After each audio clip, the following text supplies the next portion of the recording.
السلام علیکم۔ آپ نے بہت ساری ایسی ویڈیو میں دیکھا ہوگا کہ جو بریلوی مولوی ہمیشہ علماء دیوبند کا مذاق اس بات پر اڑاتے رہتے ہیں کہ ان کے یہاں کوا کھانا حلال ہے۔ آج ہم دکھاتے ہیں کہ ان کے یہاں خود لکھا ہے کہ کوا کھانا حلال ہے، اور یہ بات ہم اپنی زبان سے نہیں کہیں گے بلکہ خود انہی کے مولوی کی زبان سے سنائیں گے، جو یہ خود یہ دعویٰ کر رہے ہیں کہ اعلیٰ حضرت نے کوا کھانا حلال لکھا ہے۔ اب اس کے اندر وہ قسم بتا رہے کون سا کوا کھانا حلال ہے کون سا حرام ہے، پہلے آپ اس کو سن لیں۔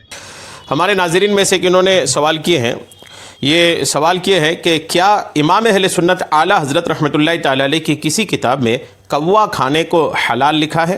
یہ انہوں نے سوال کیے ہیں۔ اس کا جواب میں انشاءاللہ پیش کرتا ہوں کہ اعلیٰ حضرت رحمۃ اللہ تعالی علیہ نے کوا کھانے کے تعلق سے کیا کسی کتاب میں اس کے حلال ہونے کی بات لکھی ہے یا نہیں لکھی ہے، میں انشاءاللہ جواب پیش کرتا ہوں، توجہ سے سنیے گا۔ یہ میرے پاس جو ہے امام اہل سنت اعلیٰ حضرت مولانا شاہ امام احمد رضا خان فاضل بریلوی رحمۃ اللہ تعالی علیہ کا فتاوی رضویہ شریف ہے، اور اس کا جلد نمبر 20 ہے جو جدید ایڈیشن ہے۔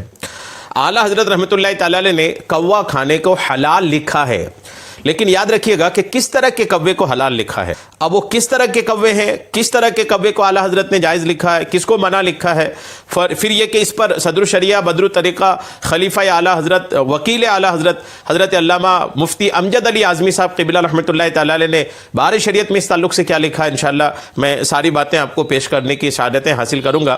پہلے آپ امام اہل سنت اعلیٰ حضرت مولانا شاہ امام احمد رضا خان فاضل بریلوی رحمۃ اللہ تعالی علیہ کے فتاوی رضویہ شریف کے جلد نمبر 22 سے کہ صفحہ نمبر 319 امام اہل سنت اعلیٰ حضرت سے سوال ہوا کہ جو کوا کے دانہ کھاتا ہے، اعلیٰ حضرت سے سوال ہوا، یاد رکھیے گا، سوال یہ ہوا کہ جو کوا کے دانہ کھاتا ہے اور رنگ میں بالکل سیاہ یعنی کالا ہوتا ہے اس کا کیا حکم ہے، اور جو کوا کے دانہ اور نجاست دونوں کھاتا ہے اس کا کیا حکم ہے۔ دونوں طرح کے کوے ہو گئے، ایک وہ کوا جو صرف دانے کھاتا ہے اور کلر اس کا کالا ہے، اور وہ کوا جو دانہ اور ساتھ میں نجاست بھی کھاتا ہے، ناپاکیاں بھی کھاتا ہے، دونوں کا کیا حکم ہے۔ امام اہل سنت کا جواب سنیے، انشاءاللہ آپ پر جواب واضح ہو جائے گا۔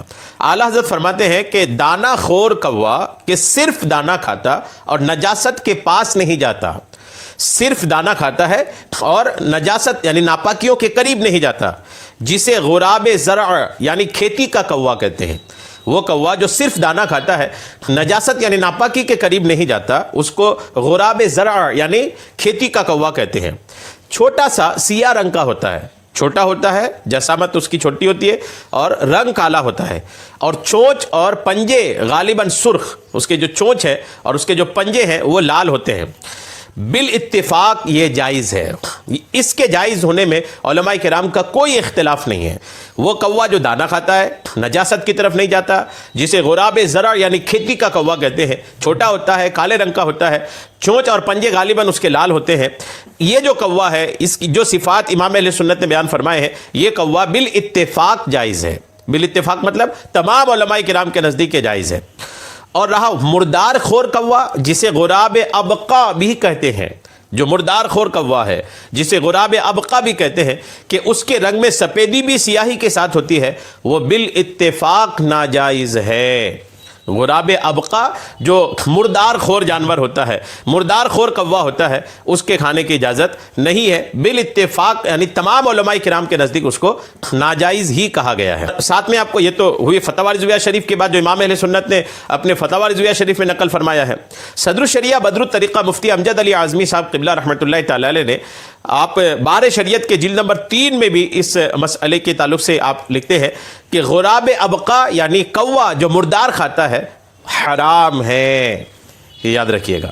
تو غراب ابقا یہ حرام ہے۔ غراب زرع یعنی کھیتی کا کوا جو چھوٹا ہوتا ہے، کالا ہوتا ہے اور صرف دانے ہی کھاتا ہے، اس کوے کو واقعی میں اعلیٰ حضرت نے حلال لکھا ہے۔ جو حلال ہے وہ حلال ہے، جو حرام ہے وہ حرام ہے، چاہے وہ کوئی بھی معاملہ ہو۔ شریعت نے جس کو حلال قرار دیا ہے وہ حلال ہی رہے گا، شریعت نے جس کو حرام قرار دیا ہے وہ حرام ہی رہے گا۔ تو مطلق یہ نہیں کہا جا سکتا کہ کوا حلال ہے، چونکہ کوے کی دونوں صورتیں ہو گئی۔ پوری بات سننے کے بعد قصہ مختصر یہی ہے کہ ان کے یہاں بھی کوا کھانا حلال ہے۔ اب وہ کون سا کوا کھانا حلال ہے، اس کی یہ بات آپ کے سامنے آ گئی۔ ہم نے یہاں فتاوی دارالعلوم کی ویب سائٹ پہ آپ کو لا کر کے دکھاتے ہیں کہ ہمارے یہاں بھی کون سا کوا کھانا حلال ہے۔ یہاں آپ دیکھ سکتے ہیں اسکرین پر صاف صاف لکھا ہوا ہے کہ جو کوا خالص دانہ کھاتا ہو وہی کوا حلال ہے، اور جو خالص نجاست کھاتا ہے وہ کوا حلال نہیں ہے، یعنی وہ حرام ہے۔ کوا کھانا ان کے یہاں بھی حلال ہے، کوا کھانا ہمارے یہاں بھی حلال ہے۔ اب وہ لوگ جو صرف اس بات مذاق اڑاتے تھے کہ دیوبندیوں کے یہاں کوا کھانا حلال ہے، کوا کھانا حلال ہے، اب وہ چاہیے کہ وہ مسلک اعلیٰ حضرت یعنی بریلوی حضرات پر بھی وہ مذاق اڑانا شروع کر دیں کہ ان کے یہاں بھی تو کوا کھانا حلال ہے۔ اگر بات کوے کی ہے تو یہ کوا تو آپ کے یہاں بھی حلال ہے۔ صرف علماء دیوبندی کہاں سے آ گئے؟ میرے بھائیوں، یہ ہے ایک ایسی حقیقت جو آپ سے چھپایا جاتا ہے۔ کوا اعلیٰ حضرت نے بھی لکھا ہے، اس لیے لکھا ہے اعلیٰ حضرت نے کہ اس سے پہلے بزرگان دین نے بھی لکھا ہے۔ جو اعلیٰ حضرت سے پہلے آئے ہیں، جو مفتی رشید احمد گنگوہی سے پہلے آئے ہیں، ان لوگوں نے بھی کوے کے بارے میں مسئلہ لکھا ہے کہ کون سا کوا کھانا حلال ہے، کون سا کوا کھانا حرام ہے۔ مثال کے طور پر فتاوی عالمگیری میں بھی لکھا ہے۔ اور یہ کون بزرگ ہیں؟ یہ وہ بزرگ ہیں جو اعلیٰ حضرت مفتی رشید احمد گنگوہی سے پہلے دنیا کے اندر آئے ہیں۔ سوال یہ پیدا ہوتا ہے کہ علماء دیوبند نے اسے شروع نہیں کیا، بلکہ ان سے آنے سے پہلے بزرگوں نے اس مسئلے کو حل کر دیا ہے۔ اب اسی مسئلے کو اگر مفتی رشید احمد گنگوہی صاحب نقل کر رہے ہیں تو پھر اس میں کون سی بری بات ہو گئی؟ سوچنے کی بات ہے۔ اب سمجھیے کہ کوا کھانا کن کے یہاں حلال ہے؟ ان کے یہاں یا ہمارے یہاں ہے؟ یا ہمارے یہاں بھی ان کے یہاں بھی ہے، دونوں یہاں ہے۔ اب جہاں مذاق اڑانا ہے، گالی دینا ہے تو دونوں کو